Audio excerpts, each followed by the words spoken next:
versículo 34. Atos capítulo 16 e o versículo de 34. Enquanto os irmãos localizam, aproveito para poder reforçar e peço a ajuda dos irmãos também nesse sentido. No mês de abril nós começamos com algumas mudanças. A escola dominical para as crianças já está funcionando e agora no mês de abril nós teremos a primeira e a terceira quarta-feira do mês, que nós estamos agora, né? É culto de libertação. Todas as outras, culto de oração. Tá? Então aquele mês que tiver, por exemplo, 5 quartas-feiras, nem sei se vai ter aí desse ano, mas se tiver, a gente não tem preocupação. Primeira e terceira é culto de libertação. As outras são cultos de oração. Nós estaremos aqui orando, precisamos orar realmente pela igreja, pelas nossas vidas, e convido os irmãos nos ajudem também nesta divulgação que está falando com os irmãos. Amém? Por favor, a igreja leia no 3, no versículo 34. Atos capítulo 16, versículo 34. No 3. 1, 2, 3. Então, levando a sua casa, lhes pôs à mesa, e na sua crença em Deus, alegrou-se com toda a sua casa. Grave. Alegrou-se com toda a sua casa. Amém. Nós tomamos seu assento. Nesse mês de abril, mês de maio, nós vamos estar falando, né, mais especificamente, trazendo esse tema sobre Jesus, o transformador de vidas. Amém? Jesus, o transformador de vidas. E aqui nós vamos estar ministrando hoje na palavra do Senhor, o tema, o terremoto que mudou a vida de uma família. O terremoto que mudou a vida de uma família. É um texto conhecido, porém, quando nós vamos observar, algumas coisas nos chamam a atenção, como por exemplo, você pega, já falei sobre isso aqui algumas vezes, você pega lá em Salmo, e você vê o salmista falando falando para o Senhor é meu pastor, nada me faltará, e depois ele vai e fala que a tua vara e o teu cajado me consolam. Na minha casa a vara servia para outra coisa, e doía, mas ele fala que consolava. Há um entendimento para isso, porque ele diz. E aqui nós vamos ver que o terremoto, ele muda a vida de uma família e para melhor. Mas quando nós falamos de adversidade, quando nós falamos de tempestade, quando nós falamos de terremoto, a primeira imagem que vem naturalmente na nossa mente é que são coisas ruins. São coisas ruins, porque a adversidade é uma infelicidade, é uma contrariedade. Você queria ir para frente e foi obrigado a parar, ou então voltar. Você achou que era agora que aquela porta tão esperada ia se abrir e ela continuou fechada. É uma adversidade, é uma infelicidade, é aquele momento de alegria que você pensou que teria, mas o Senhor ainda permite mais um tempo de choro. Quando nós falamos de tempestade, nós vamos lembrar que tempestade é vento em alta velocidade, normalmente acompanhados de chuva e trovões. Não é uma tempestade que pode ser bom, não. Vento forte, chuva forte, trovoado. Quando dá aquele trovão que a gente toma, o som vai dar aquela segurada assim, mas a gente toma um sustinho de vez em quando. A voz de Deus aí, dizia-se, a voz do Senhor, aquele trovão, aquela coisa que assusta, vem um relâmpago. Há pouco tempo teve uma situação aí, um acidente agora aí de rodeio ali para Piraúba, alguma coisa assim, uma pessoa dirigindo, no momento da tempestade forte, caiu uma árvore de eucalipto lá, em cima do carro, a pessoa veio como se diz, veio a óbito. Então, daquele dia, quando eu vi, eu passei, agora eu estou mais cuidado, se eu terminar, a chuva não sai, não tinha essa preocupação, mas o risco existe. Então, quando a gente fala de tempestade, sempre é alguma coisa que Deus não vem coisa boa por aí. Quando nós falamos de terremoto é mover a terra, é aquilo que está segurando os seus pés e é aquilo que começa a se mover. Tudo que move debaixo dos seus pés, você fica meio assim. Se eu estivesse em cima desse púlpito aqui, e cada vez que eu vou para lá, eu vou para cá, o púlpito desce uma balançada, eu fico assim, meu Deus, que hora que ele vai cair? Eu vou preferir ficar embaixo do que ficar aqui, porque tudo que move debaixo dos nossos pés, a tendência é que a gente não confie. Mas estamos diante de situações aqui que nós vamos ver que Deus é aquele que pode usar até as situações ruins para poder trazer um milagre na sua vida, na sua casa, mudar a sua história, operar aquilo que você tanto espera e precisa. Para Deus é indiferente se a situação está boa ou se ela está ruim. Se é para te dar vitória, seja qual for, Ele muda o quadro, muda o cenário, abre porta onde não tem para te dar vitória. Aleluia! Para te dar vitória. Levanta, meu irmão, até que você menos imagina. Não sei porquê não, mas Deus mandou aqui para poder te ajudar. É assim que Deus faz. Assim Deus faz, assim Deus levanta. Quando nós falamos de adversidade, nós lembramos, por exemplo, do caso ali da morte de Lázaro. Quem é? Hoje você lembra a história de Lázaro? Você fica impressionado, gente, mas que coisa maravilhosa. Jesus esperou 4 dias para ele poder chegar lá e operar o milagre. Olha que coisa tremenda. A gente fica alegre porque eu estou lendo e vendo a história de fora. Mas vamos pensar em Marta e Maria, que estava lá na hora e vendo seu irmão desfalecer e já tinham mandado um recado para Jesus e Jesus não aparece, e Jesus não vem e nada muda e o irmão só desfalecendo até que ele vem também morrer. E aí? Qual o pensamento que passou na cabeça delas? Qual o pensamento que passaria nas nossas cabeças? Meu Deus, mas o Senhor não falou que essa porta era de vitória? Por que está acontecendo isso? O Senhor não falou que agora as coisas iam mudar? Por que está acontecendo isso? O Senhor não falou que agora que as coisas iriam começar a mudar, que o Senhor estava começando a sua obra, que ia... Por que está acontecendo isso? Aquelas mulheres, como naturais seres humanos que elas foram, elas pensaram assim e de forma diferente, mas também pensaram, pastor, pensaram, sabe por quê? Porque quando Jesus encontra com elas, a primeira coisa que as duas, em momentos diferentes, vão dizer para Jesus é assim: Jesus, se o Senhor estivesse aqui, o meu irmão não teria. As duas encontram com Jesus em momentos diferentes e dizem a mesma coisa. As duas sentiram a dor da perda, daquela adversidade e sabiam, se ele estivesse aqui naquela hora, ele não teria morrido, alguma coisa teria acontecido.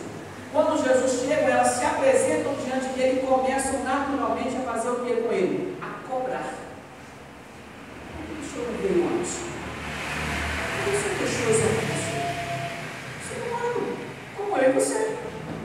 E para uma delas, Jesus vai falar assim: olha, o que está aí, né, pergunta para ela assim: se creres, verás a glória de Deus. Só que ela ainda não está entendendo o que Jesus havia falado. Porque lá com seus discípulos, Jesus falou para eles assim: olha, Lázaro dorme. Lázaro dorme. Os discípulos também não entenderam. A gente vai ver que Jesus chora. Ali é onde a gente vai ver que, se você não sabe nenhum versículo de cor da Bíblia, segue um para você guardar. Jesus é um versículo da Bíblia. Se você não sabe disso, você guarda uma glória e aprende. 2 palavrinhas. Jesus chorou. É um versículo da Bíblia. Olha as crianças aí, ó. No próximo grupo das crianças já tem um versículo para falar. Jesus chorou. Era lindo. Mas é uma adversidade que elas enfrentaram. Foi uma infelicidade, uma contrariedade. A expectativa delas era: ele vai viver, ele não vai passar por isso. Mas o Senhor Jesus permitiu a perda, o choro, a frustração, a decepção. Não é porque somos crentes, não é porque cremos no Senhor, não é porque andamos com a palavra de Deus, não é porque oramos, porque jejuamos, não é porque louvamos que nós não vamos passar por adversidade. Essa semana, uma das nossas irmãs compartilhou no grupo da igreja, achei muito interessante uma ilustração que foi colocada lá, é uma ilustração, Deus fala com uma pessoa assim: empurra a pedra. E aí aquela pessoa levanta cedinho e começa a empurrar a pedra, mas chega no final do dia e fica frustrado, porque a pedra não sai do lugar, e ele começa a ficar preocupado. Depois ele vai, ele tenta de novo, vai empurrando e nada acontece, a pedra não sai do lugar, e ele começa agora a ficar decepcionado. Aí o Senhor volta com ele e fala assim: filho, eu disse para você empurrar, eu não falei que você ia mover. Você empurra, quem move a pedra sou eu. Enquanto você está empurrando a pedra, você está ficando fortinho. Olha como é que você está ficando forte empurrando a pedra. O que estava sendo dito ali para a ilustração para nós, que às vezes, meu irmão, a luta que nós estamos enfrentando é para a nossa experiência com Deus, para nós nos fortalecermos, para nós termos o nosso alicerce firme no Senhor. Não vai ter troféu, não vai ter nome exposto em lugar nenhum, não vai ter rosto aparecendo em lugar nenhum, mas o nome do Senhor sendo glorificado e a sua fé sendo edificada. Aí quando Jesus vem, os discípulos dizem assim, ele dorme. E fala com ela, se você crer, você verá a glória. E o que vai acontecer naquela adversidade é o Senhor operar aquele milagre, trazer a vida. O nome dele tornou a ser mais conhecido ainda ali naquele momento. Alguns creram, outros não. Do mesmo jeito que está acontecendo hoje, nós estamos aqui, alguns estão crendo, outros não. Alguns estão subindo e descendo, estão ouvindo, alguns se importam, outros não. Mas a palavra está sendo pregada, a palavra está sendo falada, anunciada. E seja em que momento for, meus irmãos, Deus está conosco. Se você está caminhando, procurando seguir a palavra do Senhor, agradar ao teu Deus, se você é fiel ao teu coração para com o teu Senhor, eu estou falando de Deus, de Jesus Cristo, se o seu coração é fiel, nós podemos tomar posse daquele versículo lá em Romanos 8:28, que vai dizer que todas as coisas cooperam juntamente para o bem daqueles que amam a Deus e são chamados segundo o seu propósito. Mas se eu não tenho uma vida preocupada ou voltada na palavra de Deus, eu amo de novo. Eu sou daquele tipo que digo assim, vou para onde eu quero, faço como eu quero, o nariz é meu, ando do jeito que eu quiser. Como você vai dizer que pode tomar posse desse versículo na sua vida? Porque ele é claro dizer que todas as coisas cooperam para o bem daqueles que amam e são. Como estamos nós? Como é que eu vou dizer que o Senhor é o meu pastor se eu não tenho Ele como Senhor, eu não priorizo, eu não quero agradar, eu não me preocupo com Ele, com a minha maneira de andar, de falar, de vestir, a minha maneira de cultuar? Eu lembro-me aqui agora, numa escola dominical que nós tivemos aqui, em que nós falamos assim sobre a consciência, de quando nós estamos no culto, o que é que está acontecendo aqui agora? O que está acontecendo aqui agora? Imagina apenas um canal e o Senhor falando ao meu e ao seu coração que nós precisamos hoje, que nós precisaremos amanhã. E quando nós estamos aqui, estamos diante do próprio Deus, Criador dos céus e da terra, e nós podemos falar assim, Senhor, eu te amo, desculpa. Nós podemos falar assim, Senhor, eu confio em Ti. Imagina Ele dizendo, eu sei, meu filho, eu estou cuidando de você. Imagina, nós podemos falar com Ele assim, Senhor, nos ajuda, me socorre. E Ele dizendo assim, eu te socorro no momento certo, não aconteça, porque é aquele que nos escuta, meus irmãos. É aquele que está nos vendo, está nos guardando, está nos livrando, está nos socorrendo, mas também está nos corrigindo, nos ensinando e nos fortalecendo, mesmo diante das adversidades. Pensa agora em Marta e Maria, feliz da vida que o irmão dela vive de novo.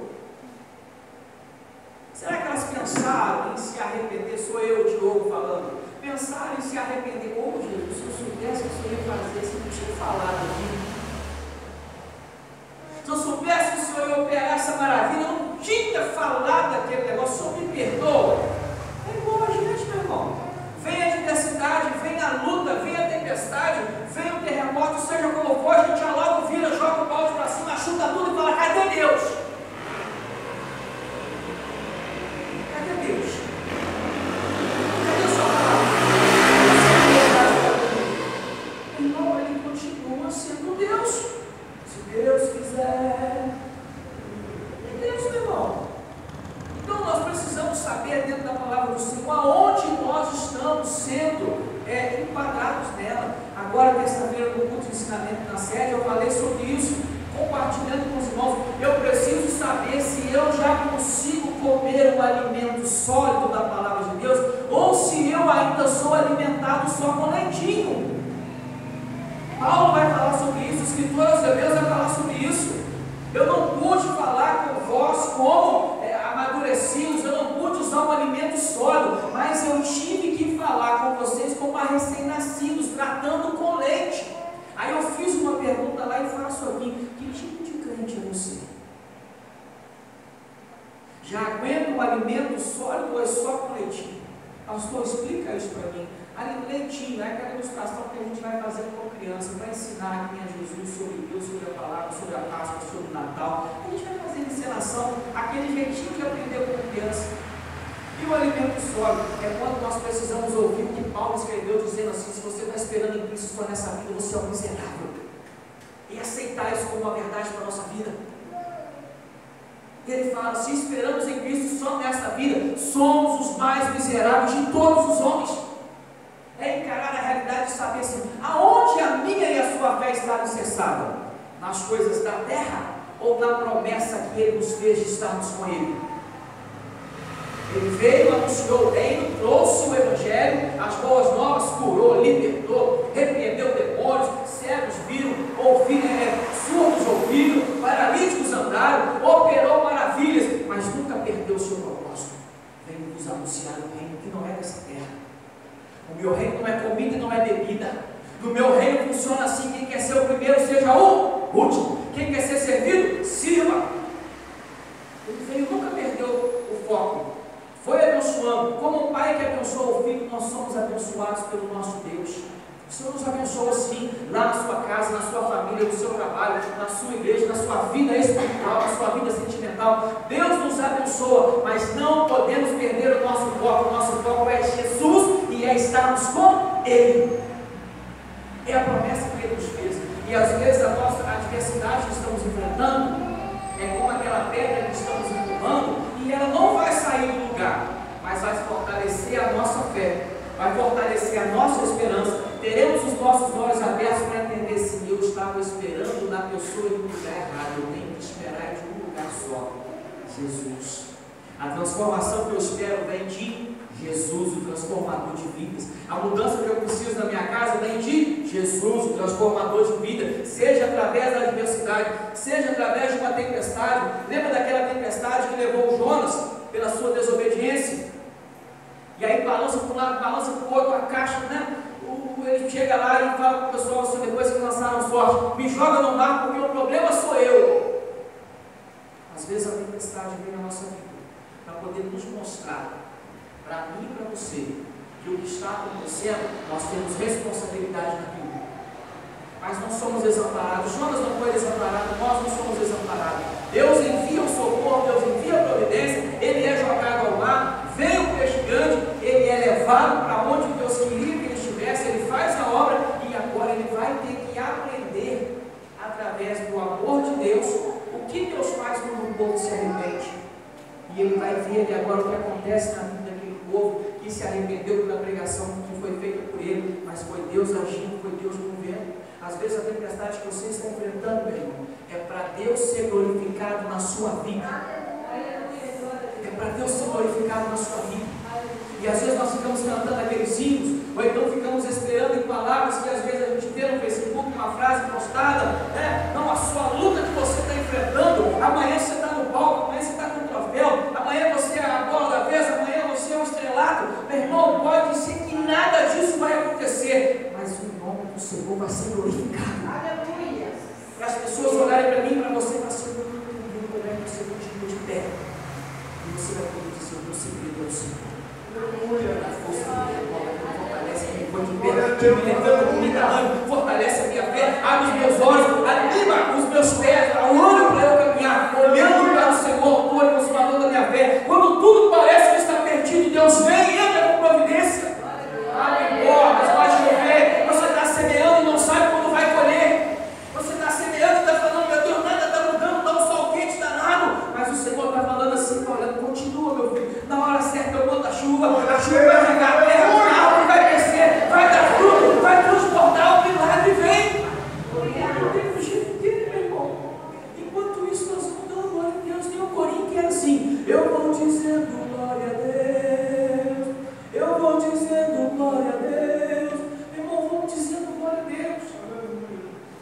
Eu não sei como você entrou aqui nesta noite, eu não sei o que você tem enfrentado, como você está enfrentando, mas em qualquer situação que seja, eu tenho certeza, e dentro da palavra de Deus, digo isso com segurança: tem que ser para a glória de Deus. Pastor, o senhor não sabe o que eu estou passando no meu trabalho. Não preciso saber, eu só preciso saber e digo para você: tem que ser para a glória de Deus. A maneira como você vai vencer tem que ser para a glória de Deus. Ande com justiça, ande com lealdade, ande com correto, ainda que você tenha que perder, mas tem que ser para a glória de Deus. Na hora que Deus te der a glória, na hora que as coisas mudarem, você poder subir no púlpito e poder dizer assim: meus irmãos, eu quero contar um testemunho. Deus tem que ser para a glória de Deus. Tem vitórias, ou vitórias que parecem vitórias. Eu não entendo que não pode ser contado, não pode ser falado.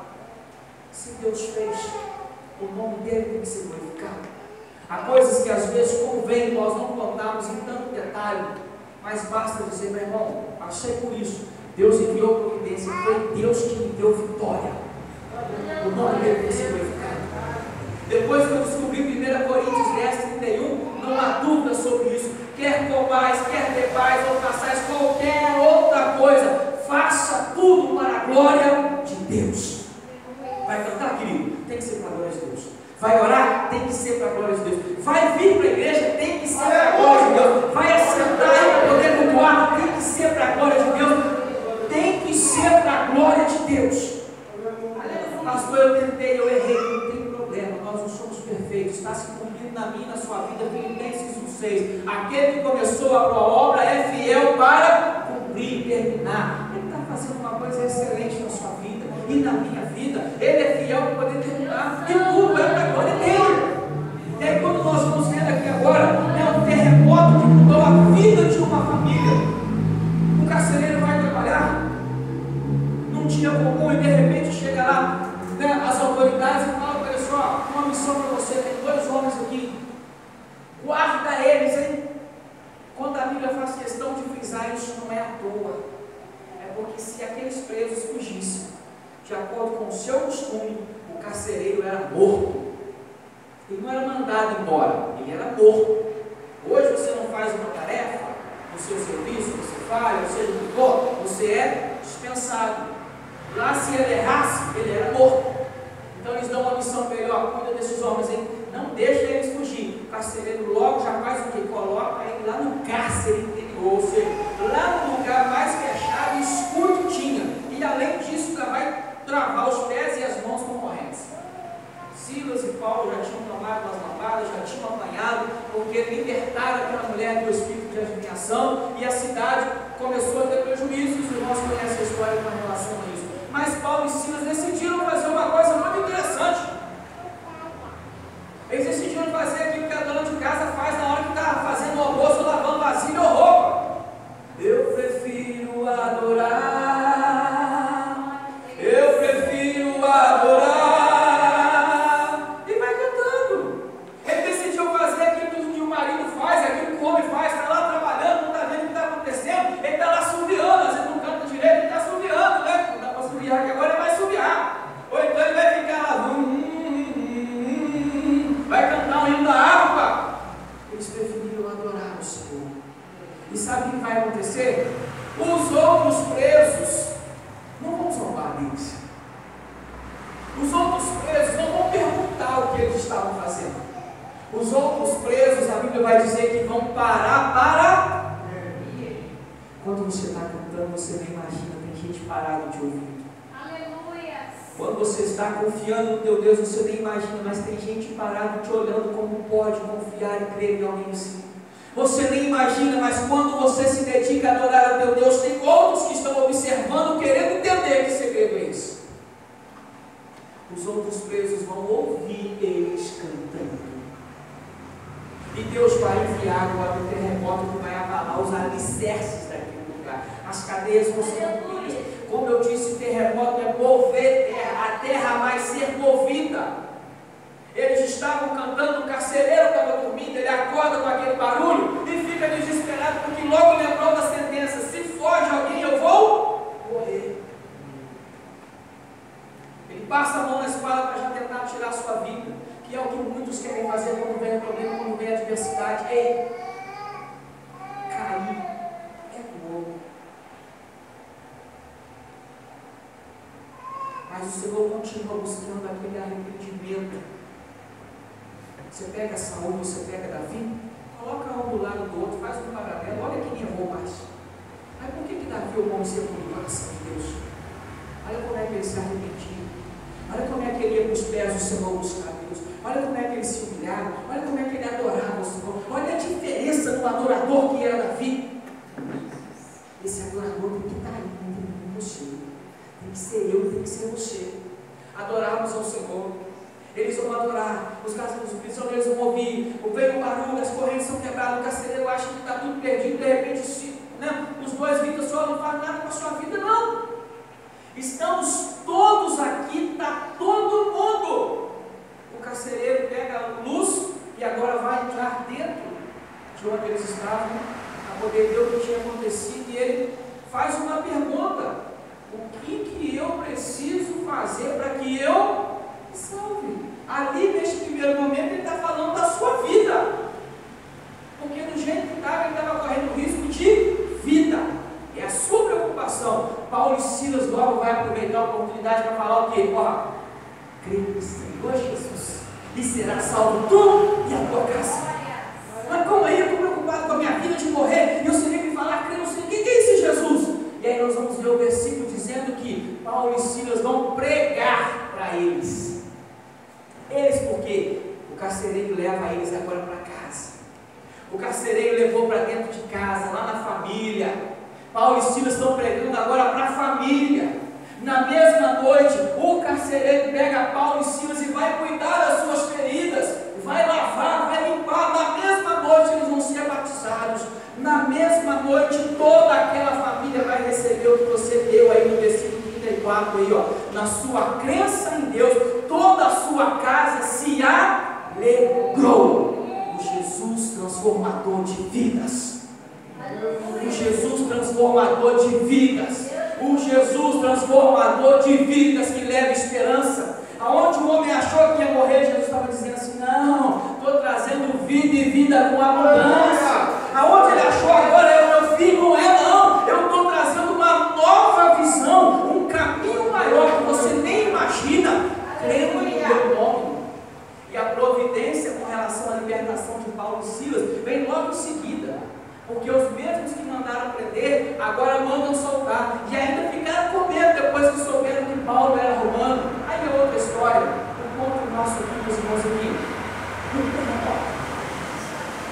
um problema, uma terra que se moveu, as coisas que saíram do lugar, aquilo que não foi exatamente como ele queria, aquele dia que não terminou do jeito que ele gostaria que tivesse terminado, mas foi aquele dia que Deus entrou com providência na casa dele, na família dele, e a história foi mudada porque Jesus chegou lá.